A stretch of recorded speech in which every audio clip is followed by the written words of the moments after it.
Good morning students. हम लोग rotational vibrational spectroscopy कर रहे थे।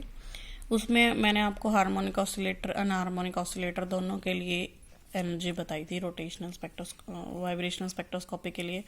तो उसी को हम थोड़ा सा आगे एक्सटेंड करते हैं। देखो, हमने पिछली क्लास में ये किया था कि रोटेशनल स्पेक्ट्रोस्कोपी के लिए energy difference in terms of wave number हमारे पास में होती है ओमेगा नॉट प्लस में 2BM। एम की वैल्यू जो होती है वो या तो J+1 होगी या -J+1 होगी। ठीक है, अब इसी को हम थोड़ा आगे एक्सटेंड करते हैं। हम करते हैं PQR branches in vibrational rotational spectra. तो देखो, transitions in vibrational rotational spectroscopy is given by this equation. अभी मैंने आपको दिखाई है कि delta nu bar is equal to omega not plus में 2BM। अगर देखो डेल्टा जे की वैल्यू -1 है, सिलेक्शन रूल्स में हमने देखा ना, डेल्टा जे की वैल्यू या तो 0 होगी या +-1 होगी। तो डेल्टा जे की वैल्यू या -1 है तो these lines are called P branch, उसको हम पी ब्रांच बोलेंगे। डेल्टा जे की वैल्यू +1 है तो उसको हम बोलेंगे आर ब्रांच। डेल्टा जे की value -1 P branch, +1 R branch, और डेल्टा जे की वैल्यू 0 है तो उसको हम बोलेंगे क्यू ब्रांच। ठीक है, ये 3 ब्रांच हमारे पास में। वाइब्रेशनल स्पेक्ट्रा के अंदर आपको पता है कि रोटेशनल लेवल्स भी टेक प्लेस करते हैं। तो देखो, V इज इक्वल टू, हम एक ही ट्रांजिशन ले रहे हैं वाइब्रेशंस के लिए। V इज इक्वल टू 0 से V इज इक्वल टू 1। मैंने आपको पिछली क्लास में बताया था कि V इज इक्वल टू 0 के लिए हमारे पास में वेरियस रोटेशनल लेवल्स होंगे। V इज इक्वल टू 0 के लिए हमारे पास में वेरियस रोटेशनल लेवल्स होंगे। इसी तरह से V इज इक्वल टू 1 के लिए भी हमारे पास में वेरियस रोटेशनल लेवल्स होंगे। अब इनके बीच delta J is equal to 0, यानी कि V नॉट के अंदर delta J is equal to 0 से V1 के अंदर delta J is equal to 0 तक ट्रांजिशन हो रही है। J इज इक्वल टू 0 से J इज इक्वल टू 0 तक, यानी कि डेल्टा जे की वैल्यू क्या आएगी, 0 आएगी। J इज इक्वल टू 1 से J इज इक्वल टू 1 तक, J इज इक्वल टू 2 से 2 तक, 3 से 3 तक, तो डेल्टा जे की वैल्यू हमारे पास में 0 आ जाएगी। ठीक है, तो इसको हम क्या बोल रहे थे अभी अभी मैंने आपको बताया, इसको हम बोलेंगे क्यू ब्रांच। ठीक है, अभी देखो, अब हम लेंगे delta J is equal to +1, जिसको हम बोलेंगे आर ब्रांच। और ये delta J is equal to -1, ये हमारे पास में है पी ब्रांच। ठीक है, तो देखो delta J is equal to +1 का मतलब क्या है, V इज इक्वल टू 0 के अंदर J इज इक्वल टू 0 से लेकर J इज इक्वल टू 1 तक ट्रांजिशन हो रही है। 0 से लेकर 1 तक, 1 से लेकर 2 तक, 2 से लेकर 3 तक, 3 से लेकर 4 तक, तो डेल्टा जे हमारा +1 आता जाएगा। तो ये हमारी, और ये डेल्टा जे क्यू ब्रांच से राइट में पड़ेगी। आर ब्रांच जो है वो क्यू ब्रांच से राइट में होगी। अगर हम लेफ्ट में देखना चाहें तो वो हमारे पास में पी ब्रांच आएगी, और पी ब्रांच के अंदर क्या होगा, डेल्टा जे की वैल्यू -1 होगी। इस बात का मतलब क्या है कि जे इज यहाँ पे 0 से ट्रांजिशन नहीं होगी, delta J is equal to 0 से ट्रांजिशन नहीं होगी, क्योंकि -1 उस केस में आ ही नहीं सकता, क्योंकि मिनिमम जे की वैल्यू 0 हो सकती है। इसलिए जे इज इक्वल टू 1 से 0 तक, ये 2 से 1 तक, ये 3 से 2 तक, और 4 से 3 तक, -1 आना चाहिए डेल्टा जे की वैल्यू। ठीक है, तो इसको हम बोलेंगे पी ब्रांच। ये 3 ब्रांचेस होते हैं रोटेशनल वाइब्रेशनल स्पेक्ट्रोस्कोपी के अंदर। ठीक है, नेक्स्ट टॉपिक है हमारा structural information from IR spectroscopy, कि आईआर स्पेक्ट्रोस्कोपी से हमें क्या स्ट्रक्चरल इन्फॉर्मेशन मिलती है।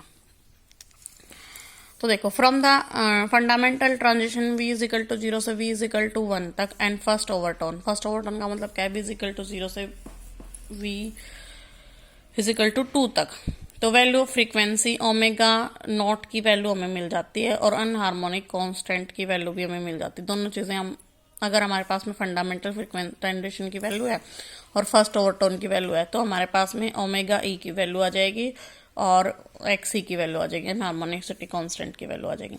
तो अगर हमारे पास में इन दोनों की वैल्यू है, ओमेगा ई की वैल्यू है, तो ओमेगा ई के अंदर ओमेगा ई की वैल्यू है तो आपके पास में आपको बी की वैल्यू मिल जाएगी। ठीक है, बी की वैल्यू अगर हमारे पास में है तो हमें मोमेंट ऑफ इनर्शिया भी मिल जाएगा मॉलिक्यूल का, और बॉन्ड लेंथ भी मिल जाएगी। ये सब फार्मूले के अंदर आता है। देखो कैसे, calculation of moment of inertia and bond length as discussed from the rotational spectroscopy. B की वैल्यू क्या होती है, रोटेशनल स्पेक्ट्रोस्कोपी में हमने देखा है H/8π² IC होती है, यानी कि अगर हमारे पास में बी है तो हम आई की वैल्यू निकाल सकते हैं। ठीक है, अब आपको पता है कि फ्रीक्वेंसी सेपरेशन डेल्टा न्यू कितना होता है, 2b होता है। फ्रीक्वेंसी सेपरेशन रोटेशनल स्पेक्ट्रोस्कोपी के लिए आपको पता है 2b होता है। तो b की वैल्यू ये है, 2b की वैल्यू क्या हो जाएगी, h/8 की जगह 4 हो जाएगा, 4π²IC। तो यानी कि अगर हमें दो लाइंस के बीच की सेपरेशन का पता है, ये अगर मैं आपको पिछली क्लासेस में दिखाना चाहूँ,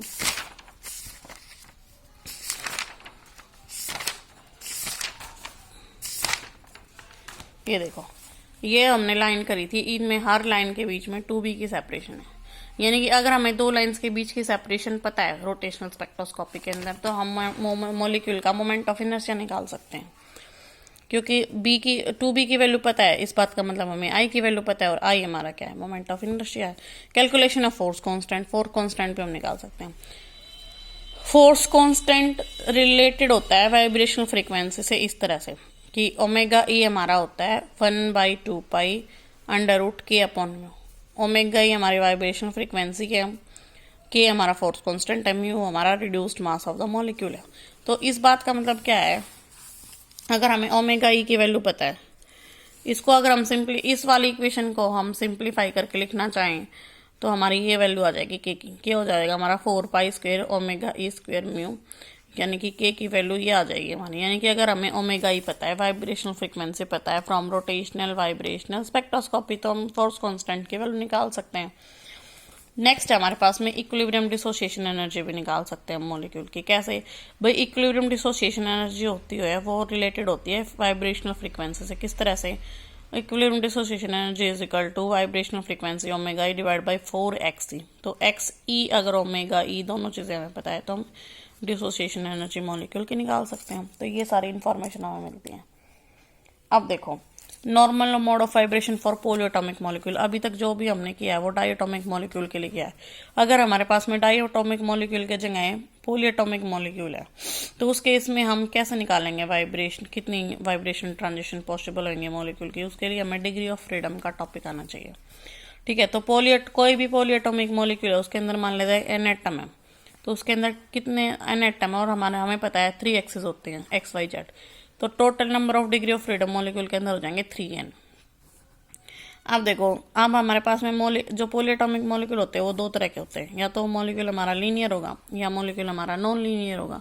तो उसके लिए अलग अलग वैल्यू निकाल के लेंगे हम वाइब्रेशनल ट्रांजिशंस की। देखो, total number of degree of freedom molecule चाहे लीनियर हो चाहे नॉन लीनियर हो, 3n होंगे। Translational degree of freedom molecule के अंदर 3 होते हैं, चाहे मॉलिक्यूल लीनियर हो हमारा, चाहे हमारे पास मॉलिक्यूल नॉन। 3 तरह से, तीनों एक्सिस के अलोंग हमारी ट्रांजिशन पॉसिबल होंगे। ठीक है, तो 3 हो जाएंगे।